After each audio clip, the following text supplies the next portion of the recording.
आपने भी social media से अपने करियर का आगाज़ किया। जी बिल्कुल। और उससे पहले आप एक मारूफ बिजनेसमैन भी हैं, थैंक यू। मुल्क के। तो ये क्या सूझी आपको, आप जो है वो अच्छा खासा बिजनेस करते करते, और मेरा ख्याल है कि जितना वक्त आप फ़नून लतीफ़ा को दे रहे हैं, इस मीडियम को दे रहे हैं, उतना शायद बिजनेस को नहीं दे पाते। अब नहीं दे तो बिजनेस क्या है, वहाँ से स्टार्ट करते हैं, फैमिली बैकग्राउंड जो है उसके हवाले से कुछ बताइए और फिर आगे चलते हैं। फैमिली बैकग्राउंड ये है जी कि वालिद का ताल्लुक़ चकवाल से, और उसके बाद वो लाहौर में ही पले बढ़े और स्टील का बिज़नेस उन्होंने स्टार्ट किया, मैन्युफैक्चरिंग और ट्रेडिंग का। तो ये 80s में उन्होंने स्टार्ट किया था। तो मैंने जब अपनी पढ़ाई मुकम्मल की तो उसके बाद मैं फिर पढ़ने लग गया। फिर जब मुकम्मल की फिर पढ़ने लग गया तो उन्होंने कहा कि भाई अब काम की तरफ भी आ जाए। ये इल्ज़ाम आप पे है कि आप पढ़ते बहुत है। जी जी। स्टिल मुझे याद है कि मेरे बाय द एज ऑफ 36 मेरे और मेरे बच्चों के फाइनल एग्ज़ाम्स इकट्ठे ही हो रहे होते थे। अच्छा। तो बड़ी हैरानी की बात है, लेकिन खैर शौक़ था एक, वालिदा की तरफ से ही शौक़ मुझे आया बुक्स पढ़ने का और पढ़ते रहने का। तो उसके बाद हुआ ये कि एक कॉम्बिनेशन बन गया कि मैं बिज़नेस भी देख रहा था, स्टडी भी कर रहा था, और क्योंकि मुझे आर्ट्स वगैरह का बहुत शौक़ था तो दोस्तों को ये भी पता था। तो आप जैसे बड़े करीबी दोस्त मेरे, जिनमें सरखेल जो थे वो मंसूर अली ख़ान थे, तो इन सब ने एक रोज़ मुझे बिठा के ज़बरदस्ती इस फील्ड की तरफ मुझे पुश कर दिया, और जब मैं इस फील्ड की तरफ आया फिर देन रेस्ट इज़ हिस्ट्री। लेकिन आपने एक चीज़ नहीं बताई कि आप एडवोकेट भी हैं।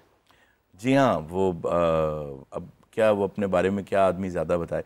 आई have done LLB as well, I have done masters in computer sciences, I have done. आज पहला दिन है, सिर्फ तुसी अपने बारे दसना, आपने बताना है आज वो बातें बतानी है आज किसी की कोई गल नहीं होनी जो नाज़रीन को नहीं पता।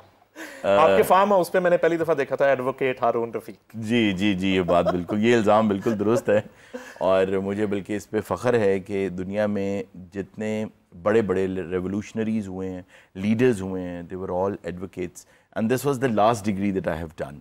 और उसके बाद 6 महीने तकरीबन मैंने कोर्ट्स में भी कुछ किया काम, ताकि मैं देखूं कि हाउ थिंग्स गो अबाउट।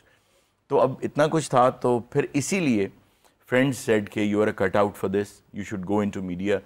और फिर मेरी दोस्ती थी क्योंकि अमानुल्लाह साहब के साथ, और उनका बेटा जो था वो मेरा बैचमेट था गवर्नमेंट कॉलेज में, तो उनसे मेरी बहुत अच्छी दोस्ती। वहाँ क्या करता था? अच्छा जो यहाँ कर रहा होता। लेकिन आपने कहा कि एडवोकेट्स जो होते हैं वो लीडर्स हैं या प्रोमिनेंट पर्सनैलिटीज़ हैं, तो उस इंस्पिरेशन के बाद आपने LLB करने को सोचा? जी बिल्कुल। और LLB क्योंकि हमारे यहाँ 2 वजूहात से की जाती है, एक प्रेशर ग्रुप बनाने के लिए, तो वो भी था मेरे जहन में। बुशरा ने भी LLB की है ना? अच्छा, आपने भी LLB और ही कर बैठी ना? अरे अरे अरे अरे, लेकिन आपने ये बात मुझे जो आज बताई है ये मुझे भी पसंद आई है। अच्छा हाँ जी, आप देखिए ना कि कायदे आज़म, LLB, अल्लामा इकबाल, गांधी, आप चले जाइए बाहर तो इब्राहिम लिंकन, आप जितने भी बड़े नाम लेंगे। हाँ, मैं कोशिश कर रहा हूँ। आप कोशिश कर रहे हैं तो आगे नई नस्ल में भी अब आ रहे हैं ऐसे लोग। बिल्कुल। ज़ुनैरा महम से जब बात की जाए तो ये बताइए, आपका कंटेंट बहुत वायरल है और लोग आपके कंटेंट से अक्सर नाराज़ भी हो जाते हैं, तो ये जो सारा कंटेंट आप बनाती हैं, खबरों में रहने के लिए इतना रिस्क लेती है? एक्चुअली जो कंटेंट होता है वो सारा मेरा अपना होता है, सारी रिसर्च मेरी अपनी होती है। मतलब मैंने कोई रिसर्च टीम हायर नहीं की हुई है, वैसे मेरी टीम है जो मेरे साथ काम करती है, बट रिसर्च के मामले में मैं किसी पे इतना वो रिलाई नहीं करती। बट ये है कि आपकी बात सही है कि अक्सर लोग मुझसे नाराज़ हो जाते हैं, क्योंकि मीडिया से ताल्लुक़ है तो बहुत सारे लोगों के साथ रब्ता रहता है, वास्ता रहता है, तो अक्सर लोग जो हैं वो फिर कुछ लोग तो गिला कर लेते हैं फ़ोन करके, कुछ लोग कहते हैं कि कंटेंट को यहाँ से ट्रिम कर दें, तो मैं कर भी देती हूँ। कुछ लोग ज़्यादा गुस्सा करते हैं, कमेंट्स भी करके गिला करते हैं। नहीं कमेंट्स में नहीं, कुछ लोग तो नोटिस घर में भेजते हैं और नोटिस का तो अंबार लगा होता है, तो इस तरह से। तो कैसे आप उनको करती हैं? जैसे शेर रशीद कहता है कि ये केसेस हमारी हथकड़ियाँ, हमारे जेवर होते हैं, तो ये नोटिस जो हैं ये साफ़ी के और ऐसा ही है, वो उसका जेवर होते हैं। वो जो शेख रशीद कहते हैं ना, वो कहते हैं कि जी वो जी हथकड़ी मेरा जेवर है जी, ससुराल मेरा जेल मेरा ससुराल है जी, तो वो इस तरह से कहते हैं। अच्छा, बात वो भी ठीक है वैसे आम जिंदगी में, ससुराल मेरा जेल, ससुराल मेरा जेल। हाँ, वैसे वो भी ठीक है, हाँ, ये भी बात सही पॉइंट आउट की है। लेकिन जब इनकी सोशल मीडिया की हम लाइफ को देखते हैं तो बहुत ट्रोलिंग और आपको वो क्रिटिसाइज किया जाता है, सोशल मीडिया पे तनकीद का सामना करना पड़ता है, तो अक्सर आप रिस्पॉन्स देती हैं उनको, लेकिन रो रो के कुछ वीडियोस बनाती हैं, तो वाई नॉट कि आप इग्नोर कर दें एंड मूव ऑन? नहीं, मैंने कभी रो रो के कोई वीडियोस नहीं बनाए हैं। एक मेरा बैड एक्सपीरियंस रहा कि मैंने पिछले साल एक केस को कवर किया था। वो आपको याद होगा, एक बड़ा मशहूर मारूफ केस था जिसमें एक लड़की थी, उसने भाग के शादी की थी। रन अवे मैरिज का केस था। और उसके जो वालिद थे वो सबसे पहले एक निजी टेलीविज़न पे आए थे। उन्होंने आके झूठ बोला था कि उनकी बेटी जो है वो भागी नहीं है बल्कि अगवा की गई है। और जिस लड़के के साथ वो गई थी वो लड़का भी 21 साल का था, लड़की 18 साल की थी। तो मैंने उसकी लड़की का इंटरव्यू किया था। उस वक्त तमाम टीवी चैनल्स जो हैं उस लड़की तक पहुंचने की कोशिश कर रहे थे, तो सबसे पहले मैं पहुंच गई थी। अब जब मैंने उसका इंटरव्यू किया तो वो इसके लिए राज़ी नहीं थी, क्योंकि उसको पता था कि सबको पता चल जाएगा। तो मैंने जब सच लोगों को बताया तो वो लोगों को हज़म नहीं हुआ था। सब मेरे पीछे इसलिए पड़ गए थे क्योंकि मैंने सच बताया था। और मुझसे पहले जो सब लोग हैं वो एक नैरेटिव बना चुके थे कि वो अगवा हुई है, उसके ऊपर जुल्म हो रहा है, और मैंने हकीकत दिखाई थी कि वो खुद अपनी मर्जी से आई है। अदाकारी की, मॉडलिंग की आपने, आप मकबूल ज़माना जो शो हुआ पाकिस्तान का, खबरनाक, उसकी को होस्ट भी रही, आपने अनगिनत गेटअप्स किए। ये गेटअप्स का ज़रा बताएं। गेटअप जो है वो उस पर भी लोग नाराज़ होते थे, जैसे आप मरियम नवाज़ का बहुत दफ़ा आपने गेटअप किया, मुख्तलिफ लोगों के गेटअप्स किए, तो कभी कॉल आई कि तू चंगा नहीं किया साढ़े? नहीं, मरियम नवाज़ साहिबा तो अप्रिशिएट करने के लिए कॉल करती थी।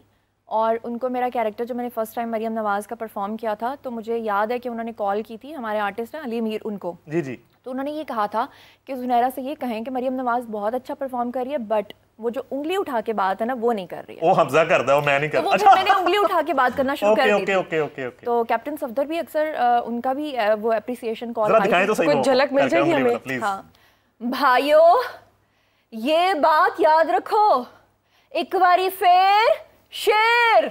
Nice nice nice, good one. Amanullah साहब से दोस्ती, अमानत जो है वो वहाँ भी बैचमेट जी। तो अमानत जो है नाजरीन, ये अमानुल्लाह साहब king of comedy, legendary Amanullah साहब के साहबजादे हैं, और वो अरुण साहब के चूंकि दोस्त भी हैं, सिंगिंग करते हैं और ज़्यादा किशोर साहब को गाने की कोशिश करते हैं।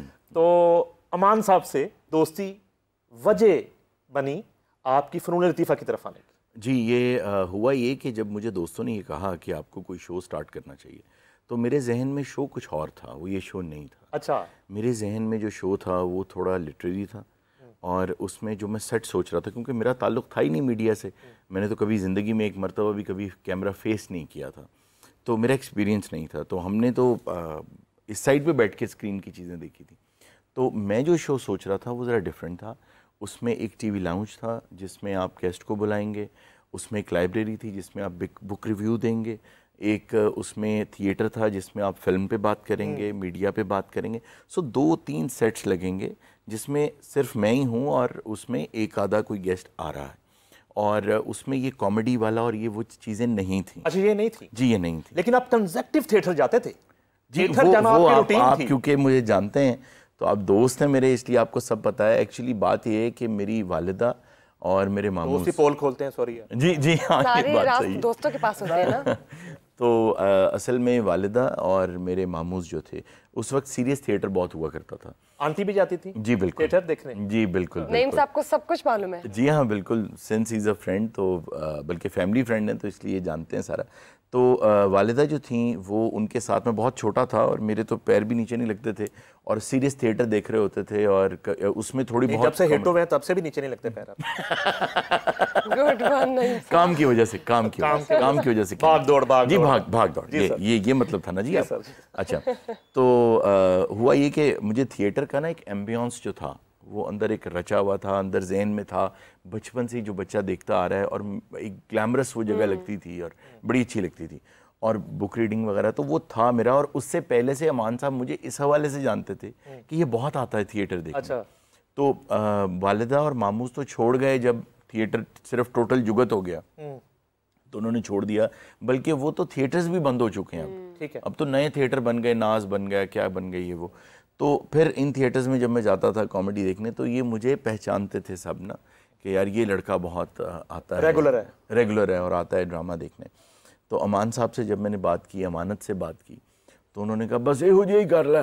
तो फिर जैसा उन्होंने कहा मैंने कहा जैसा कह रहे हैं, उन्होंने मुझे फिर मिलवाया लोगों से,